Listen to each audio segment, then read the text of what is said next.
प्राचीन काल में एक साहूकार था। उसके 7 बेटे और एक बेटी थी। साहूकार की बेटी सातों भाइयों की लाडली बहन थी। उसके भाई रोज उसी के साथ भोजन करते थे।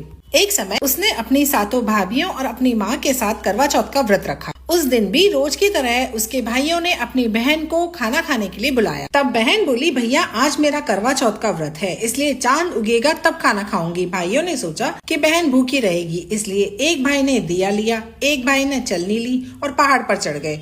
दिया जलाकर चलनी से ढक दिया और कहा, बहन चांद उगाया है, अर्घ दे लो, खाना खा लो। तब बहन ने भाभियों से कहा, भाभी चांद देख लो। भाभी बोली कि बाई जी ये तो चांद तुम्हारे लिए उगा है, तुम ही देख लो, हमारा चांद तो रात में दिखेगा। बहन अकेली ही चांद देखकर खाना खाने बैठ गई। पहले कौर में बाल आया, दूसरे में ससुराल से बुलावा आ गया कि बेटा बहुत बीमार है, सो बहू को जल्दी भेजो।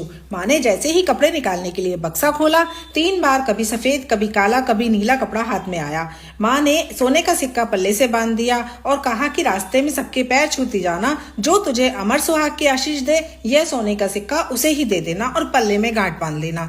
रास्ते में सब औरतें आशीष देती गई, पर किसी ने भी सुहाग की आशीष नहीं दी। ससुराल के दरवाजे पर जेठ की लड़की झूला झूल रही थी। वह उसके पैर छूने लगी तो वो बोली, सीधी हो सपूती हो, 7 पूत की माँ हो। यह वाक्य सुनते ही उसने जल्दी से सोने का सिक्का उसे निकाल कर दे दिया और पल्ले से गांठ बांध ली।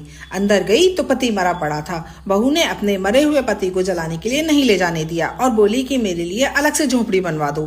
तब वहीं अपने मरे हुए पति को लेकर रहने लगी। रोज सास बची कुची ठंडी बासी रोटी बच्चों के साथ भेज देती। कुछ समय बाद माँ हमें तिल चौथा आई और कहने लगी, करवा ले तू करवा ले, घड़ी बुखारू करवा ले, 7 भाइयों की प्यारी बहन करवा ले, दिन में चांद देखनी करवा ले, व्रत भांडनी करवा ले। तब वह बोली कि हे चौथ माता, मेरा उजड़ा हुआ सुहाग तो आपको ही बनाना पड़ेगा। मुझे मेरी गलती का पश्चाताप है, मैं आपसे माफी मांगती हूँ। तब चौथ माता बोली, मेरे से बड़ी बैसाख की चौथ आएगी, वो तुझे सुहाग देगी। इसी तरह बैसाख की चौथ आई और उसने भी कहा कि भादवे की चौथ तुझे सुहाग देगी। कुछ महीने बाद भादुड़ी चौथ माता स्वर्ग से उतरी। तेरे ऊपर सबसे बड़ी कार्तिक की करवा चौथ माता नाराज हुई है। यदि तूने उनके पैर छोड़ दिए तो कोई तेरे पति को जिंदा नहीं कर सकता।